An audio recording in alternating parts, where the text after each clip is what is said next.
नमस्कार साथियों, आप सबका स्वागत है ठाकर सर क्लासेस पे। तो माय डियर फ्रेंड, मैं आपके लिए आज फिर से लेके आया अपना जो वायरिंग चैप्टर होता है उससे रिलेटेड जो एमसीक्यू बनते हैं साथियों, जो निम्मी के एमसीक्यू है वो लेके आया। क्योंकि साथियों आप सबको पता है अपना 22 तारीख को भी एक एग्जाम है डीआरडी वाले जो अपने बंदे उनका एग्जाम क्या हो गया था, पोस्टपोन हो गया था। ठीक है, तो साथियों तैयारी को जारी रखना है अपने को। ठीक है, तो आज मैं आपकी जो सेशन है दोस्तों निम्मी का एमसीक्यू है, बहुत ही इंपॉर्टेंट सेशन होने वाला है।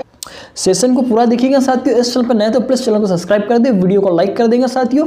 और इस वीडियो पे इसी चैनल पे साथियों मैं जो अपना ट्रांसफार्मर से रिलेटेड जो मतलब होता है साथियों, कैसा ट्रांसफार्मर रिपेयर करते हैं, क्या होता है, वाइंडिंग कैसे बनती है, अंदर में जो मटेरियल होता है साथियों, कैसा आपको ब्रेदर होता है, इन सब के जो वीडियो आपको चाहिए साथियों, तो इसमें मैंने ऑलरेडी इसमें डाल के रखा हूँ, आपको पूरा का पूरा प्रैक्टिकल नॉलेज उससे मिल जाएगा। ठीक है, तो चलिए साथियों आज का अपना सेशन है विद्युत वायरिंग जो होती है उससे जो एमसीक्यू होती है, बहुत ही इंपॉर्टेंट। क्योंकि साथियों अभी रिसेंट में जो अपना 7 तारीख को सेकंड शिफ्ट में जो एग्जाम आता है अपना डीआरडी वालों का, इसमें से 1 से 2 क्वेश्चन आपको वहां देखने मिला होगा। ठीक है, आपने अगर जिसने भी मतलब बंदे ने भी दिया होगा एग्जाम, तो मैं बताऊंगा साथियों कौन सा क्वेश्चन आया था तो एग्जाम में। ठीक है, तो देख पा रहे हैं मेरा पहला क्वेश्चन क्या बोलना चाह रहा है कि पहला क्वेश्चन है कि कंड्यूट पाइप, जो अपना कंड्यूट पाइप होता है, पीवीसी भी होता है और अपना जो होता है लोहे आयरन वाला भी होता है। ठीक है, तो कंड्यूट पाइप कैसे निर्दिष्ट किया जाता है, जो उसका साथियों आपको पता होना चाहिए कि how the conduit pipe are specified, है ना। तो वह होता है साथियों कैसे करते हैं, आउटर डायमीटर इन एमएम में।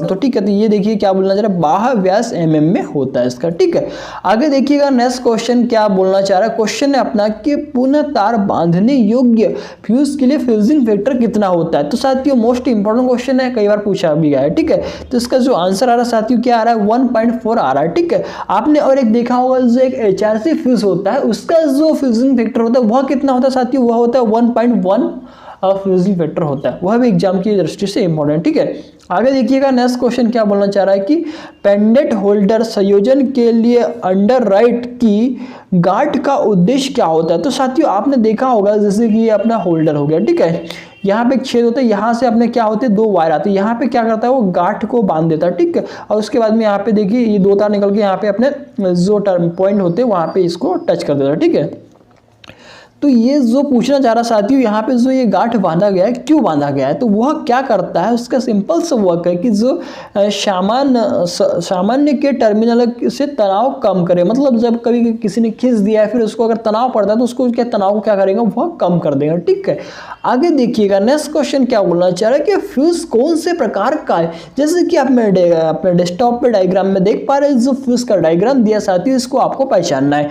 तो ये जो फ्यूज है साथियों कौन सा है, हाई रप्चरिंग क्षमता फ्यूज बोलते हैं, फिर इसको बोलते हैं हाई रप्चरिंग कैपेसिटी फ्यूज, इसको बोला जाता है एचआरसी फ्यूज भी बोला जाता है। ठीक है, इसका फुल फॉर्म ये एग्जाम में कई बार पूछा गया कि एचआरसी फ्यूज का फुल फॉर्म क्या होता है, तो इसका फुल फॉर्म होता है हाई रप्चरिंग कैपेसिटी फ्यूज होता है। ठीक है, याद रखिएगा मोस्ट इंपॉर्टेंट क्वेश्चन। आगे देखिएगा नेक्स्ट क्वेश्चन क्या बोलना चाह रहा है कि विद्युत सामग्री का नाम क्या है।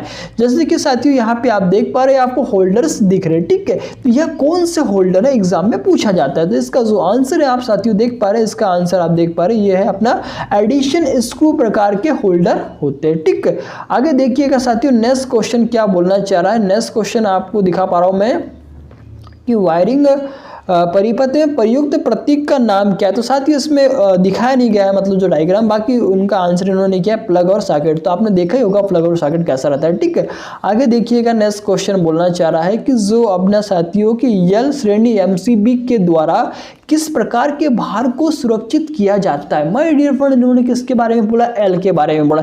तो जो अपना गीजर होता है ना उसमें क्या होता है, यल श्रेणी की एमसीबी लगाई जाती है, उससे क्या किया जाता है, उसको प्रोटेक्ट किया जाता है। ठीक है, आगे देखिएगा नेक्स्ट क्वेश्चन क्या बोलना चाह रहा है। क्वेश्चन है साथियों को which type off switch is use in the circuit. ठीक है, इस सर्किट में किस प्रकार का ये जो स्विच आपको दिख पा रहा है साथियों, ये कौन सा स्विच है, पता ही है इसके बारे में। तो ये आप जनरली पहचानते हैं, इसको क्या बोला जाता है साथियों, आप सबको पता होगा। तो इसको बोला जाता है, क्या बोला जाता है, 2 वे स्विच बोला जाता है। ठीक है, आगे देखिएगा नेक्स्ट क्वेश्चन क्या बोलना चाह रहा है। क्वेश्चन आप देख पा रहे हैं मेरे डेस्कटॉप पे कि हाँ ये भी क्वेश्चन साथियों अभी रिपीट हुआ था, अभी जो 7 तारीख को एग्जाम हुई थी अपने DRDO की सेकंड शिफ्ट में, क्योंकि पहली शिफ्ट क्या हो गई थी, पोस्टपोन हो गई थी, ठीक है, जिसका एग्जाम 22 तारीख को उन्होंने डिक्लेयर किया हुआ है, ठीक है।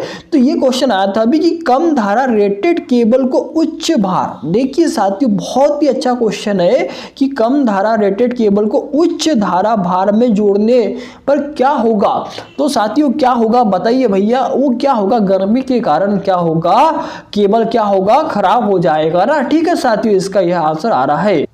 नेक्स्ट क्वेश्चन देखिए क्या बोलना चाह रहा है कि what is the name of the conduit accessories, conduit सामग्री का नाम क्या है। तो साथियों देख पा रहे हैं आप, ये जो आपको एग्जाम की दृष्टि से ये भी इंपॉर्टेंट है, देखिए तो इसको क्या बोलना चाह रहा है, यह बोलना चाह रहा है साथियों कि ये बोलना चाह रहा है कि देखिए कि निरीक्षण बोर्ड इसको बोला जा रहा है इसके हिसाब से, ठीक है, आंसर सीट में इसका आंसर यह दिया है, ठीक है। आगे देखिएगा नेक्स्ट क्वेश्चन क्या बोलना चाह रहा है, क्वेश्चन है साथियों आप देख पा रहे कि मध्यवर्ती स्विच मतलब होता है इंटरमीडिएट स्विच के साथ कितने टू वे स्विच एक लैंप को 3 अलग अलग स्थानों से नियंत्रित करने के लिए उपयोग किए जाते हैं। तो साथियों आप सबको पता होना चाहिए, तो वह आंसर है इसका 2, ठीक है, मतलब कि 2 अपने को टीवी स्विच लगेंगे, ठीक है। आगे देखिएगा नेक्स्ट क्वेश्चन क्या बोलना चाह रहा है कि कंसील्ड वायरिंग का क्या फायदा है, what is the advantage of concealed wiring. तो साथियों बहुत ही प्रचलित वायरिंग बोलता वायरिंग है ये, मतलब कि आप सबको पता होना चाहिए कंसील्ड वायरिंग, अभी जितने भी भवन जितने भी बड़ी बड़ी इमारतें बन रही है उन सब में कंसील्ड वायरिंग की जा रही है। क्यों की जा रही है भैया, क्योंकि यह अपने क्या होती है, एक आग से भी सुरक्षित होती है और ये क्या है नमी से भी प्रोटेक्ट होती है, ठीक है, इसीलिए इसका आंसर क्या आ जाएगा, डी आ जाएगा, ठीक है। आगे देखिएगा नेक्स्ट क्वेश्चन क्या बोलना चाह रहा है, क्वेश्चन आप देख पा रहे हैं कि आरेख का क्या नाम है। ये जो आपको यहाँ पे साथियों आरेख दिख रहा है मतलब कि डायग्राम है, इसको आपको पहचानना है क्या बोला जाता है इसको, तो इसको बोला जाता है सर्किट डायग्राम, यहाँ पे यह दर्शाया गया है, ठीक है। आगे देखिएगा नेक्स्ट क्वेश्चन क्या बोलना चाह रहा है, क्वेश्चन रिपीट हो गया साथियों, अभी मैंने आपको बताया था ऊपर में HRC fuse high rupturing capacity fuse हेतु फ्यूजिंग गुणांक या फ्यूजिंग फैक्टर का मान कितना होता है। इंपॉर्टेंट क्वेश्चन साथियों एग्जाम में कई बार पूछा जा चुका है, ठीक है, तो इसका आपको आंसर पता होना चाहिए कितना आ रहा है साथियों, 1.1 फ्यूजिंग फैक्टर होता है किसका, HRC फ्यूज का, ठीक है। आगे देखिएगा नेक्स्ट क्वेश्चन क्या बोलना चाह रहा है कि किस प्रकार के रिले, जो अपने रिले होते हैं साथियों, किस प्रकार के रिले को AC और DC दोनों में संचालित किया जाता है। तो साथियों वह क्या अपना इम्पल्स जो अपना होता है आवेग रिले होता है ना, उसको वह क्या कर सकता है, ऑपरेट किया जा सकता है, ठीक है, AC एंड DC सप्लाई से, ठीक है। आगे देखिएगा नेक्स्ट क्वेश्चन बोलना चाह रहे हैं कि विद्युत उपकरणों में प्रयुक्त सामग्री का नाम क्या है, जैसे कि आप डायग्राम में यहाँ पर देख पा रहे साथियों, इसको आपको पहचानना है, तो आपका इसका आंसर आ रहा है, देखिए कि क्या बोलना चाह रहा है, इसको सीधे प्रवेश के साथ लोह संयोजक iron connector with direct entry, ठीक है, इसका यह नाम है, ठीक है। आगे देखिएगा नेक्स्ट क्वेश्चन क्या बोलना चाह रहा है कि सामग्री प्रतीक का नाम क्या है। तो साथियों what is the name of the accessory symbol, तो ये आप सिंबल देख पा रहे हैं, इसको आपको पहचान के बताना है, ठीक है। तो साथियों आप देख पा रहे हैं इसका नाम आपको पता होना चाहिए, जैसे कि आपको पता ही होगा वैसे तो, क्योंकि बहुत ही इंपॉर्टेंट है। ये देखिए ये ऐसे इधर इधर निकले हुआ है, ठीक है, इसका मतलब क्या, बहुस्थिति एकल ध्रुव स्विच मतलब होता है multi position switch single pole, देखिए, ठीक है, इसका यह आंसर आ रहा है, ठीक है। आगे देखिएगा साथियों नेक्स्ट क्वेश्चन, ये क्वेश्चन भैया बहुत ही इंपॉर्टेंट है कि घरेलू वायरिंग में लचीली तारों का उद्देश्य क्या है, मतलब क्यों किया जाता है, क्यों भैया ऐसा क्यों किया जाता है कि ट्रांसपोर्टेबल उपकरण के उपकरण कनेक्शन, ठीक है, कनेक्शन ट्रांसपोर्टेबल एप्लीकेशंस, ठीक है। आगे देखिएगा कि क्या बोलना चाह रहा है, क्वेश्चन आ रहा है अपना कि किस परिपथ का भंजक का उपयोग 100 एम्पियर धारा रेटिंग से ऊपर किया जाता है, मतलब कि जो अपनी which type of the circuit breaker is use above 100 ampere current rating के लिए, ठीक है। तो साथियों यह आपको पता होना चाहिए। अब देखिए यहाँ पे क्या दिया, एमसीबी का भी फुल फॉर्म आपको एग्जाम की दृष्टि से पता होना चाहिए, क्या होता है साथियों, मिनिएचर सर्किट ब्रेकर होता है। आगे देखिए नेक्स्ट इसमें क्या दिया हुआ है, यहाँ पे देख पा रहे हैं आप ELCB क्या होता है साथियों, अर्थ लीकेज सर्किट ब्रेकर, यह क्या आपने सब सर्किट ब्रेकर है। और एक दिया साथियों MCCB क्या होता है, मोल्डेड केस सर्किट ब्रेकर। और एक क्या दिया साथियों RCCB, मतलब क्या होता है रेसिडुअल करंट सर्किट ब्रेकर। तो जो अपना 100 एम्पीयर से अधिक की रेटिंग के लिए करंट की जो बात आ रही है साथियों, तो उसका जो आंसर आ रहा है आप देख पा रहे हैं, यहाँ पे आंसर दिखा रहा हूं मैं आपको कि मोल्डेड केस सर्किट ब्रेकर, ठीक है, MCCB इसका यह आंसर आ रहा है।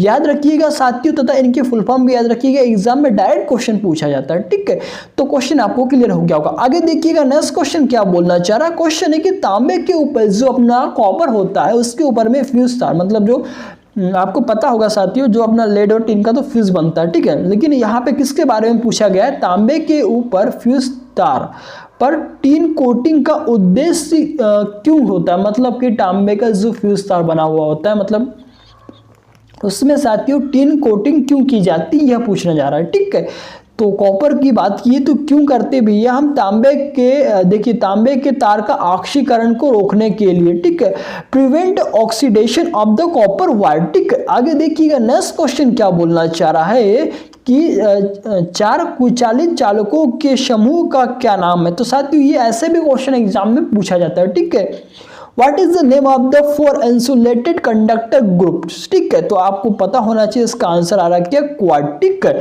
आगे देखिएगा नेक्स्ट क्वेश्चन क्या बोलना चाह रहा है। क्वेश्चन है अपना कि चार लैंप को नियंत्रित करने के लिए गोदाम वायरिंग सर्किट में कितने दो तरह के स्विच आवश्यक होते हैं।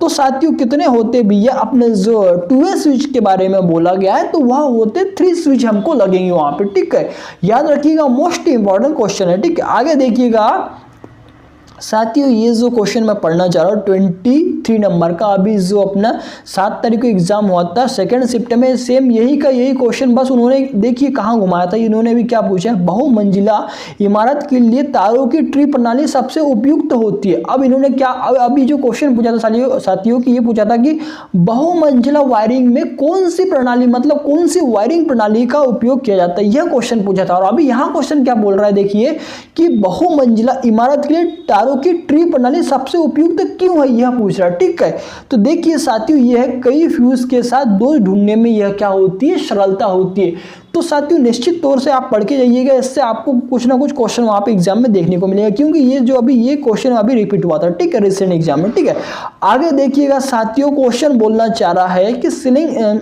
में स्क्रू का छेद भरने हेतु भराव पदार्थ के रूप में किसका उपयोग किया जाता है माय डियर फ्रेंड, तो उसमें क्या आ रहा है, नायलॉन का यूज किया जाता है। ठीक है, आगे देखिएगा 25 नंबर का question, what is the symbol indicated, यह प्रतीक क्या दर्शाता है। तो ठीक है, आपको पता होना चाहिए साथियों, यह आपको जो सिंबल दिखा रहा है यह क्या, अपना सीलिंग फैन जो होता है ना उसका यह सिंबल है। ठीक है, आपको देखिए अब सीलिंग फैन का तो ये बता दिया, ब्रैकेट फैन का भी यह ऐसा होता है, ये ऐसा हो जाएगा और यहाँ पे देखिए एक ऐसा मतलब कि लाइन खींची हुई होती है। ठीक है, चलो मैं एक बार फिर से बना देता हूँ आपके लिए, ये हो जाएगा अपना क्या हो जाएगा साथियों, ब्रैकेट फैन हो जाएगा। ठीक है, अब आपको पूछता भी एग्जॉस्ट फैन के बारे में, तो एग्जॉस्ट फैन में देखिए क्या होगा, ये ऐसा हो जाएगा। ठीक है, ये आपको बता ही देते हैं, इसमें ये बीच में ये हो जाएगा साथियों, मतलब कि बीच में ये ऐसा, और ये बाहर से क्या हो जाएगा, गोल रहता है। ठीक है, तो ये अपना क्या एग्जॉस्ट फैन का अपना सिंबल हो जाएगा। ठीक है, तो साथियों आज के लिए मैं अपने 25 ही क्वेश्चन रखता हूँ, क्योंकि ज़्यादा लंबी हो जाएंगी वीडियो। ठीक है, तो साथियों इस चैनल पे मैं इसी टाइप की वीडियो देता देना, अपना जो ट्रांसफार्मर का प्रैक्टिकल है एंड वायरस होते हैं उनके बारे में वीडियो डालते रहता हूँ। तो साथियों इसी टाइप की वीडियो देखने के लिए चैनल को जरूर सब्सक्राइब करें, दोस्तों को भी शेयर करें। साथियों आप सबको मेरा प्यार भरा धन्यवाद।